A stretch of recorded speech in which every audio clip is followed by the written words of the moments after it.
treno fischia e cambia tutto, c'è chi si adatta o si ribellerà. Il narratore non sa ascoltare, mentre il lettore legge e poi vedrà. Ma come fischi a Pirandello, tratti infelici e austerità, lascia al finale il più bello, mentre la penna riesce a sgambettare. La prospettiva è bruschi se la ritrova quando il treno fischia e se ne va. Il capo ufficio attonito barcolla e l'impiegato insorto non molla. Tutto è cambiato e andrà rifatto con meno angoscia e meno perché.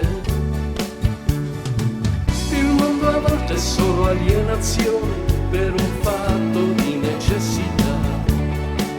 Sei tu, sei tu, sei tu,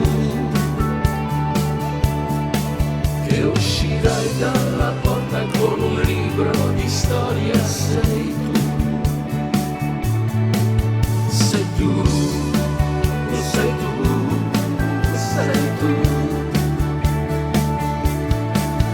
Ogni fischio di treno oltre l'arcobaleno sei.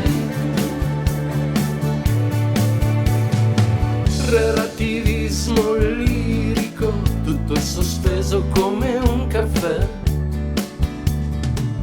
Nessuno in fondo è stupido, ci si protegge da un separé.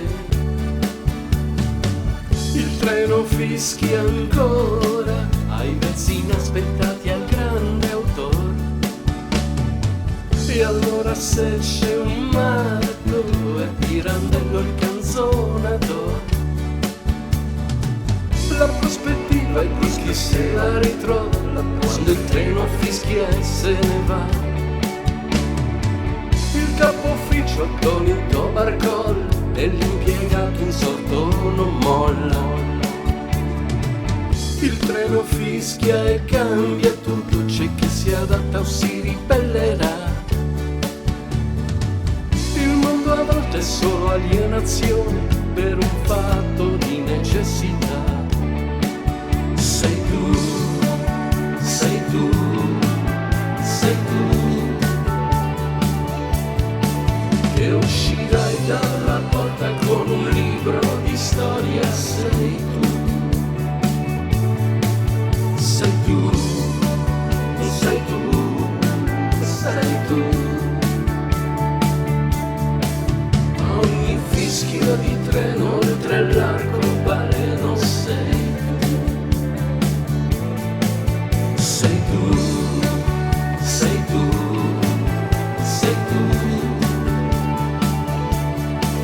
che uscirai dalla porta con un libro di storia. Sei tu,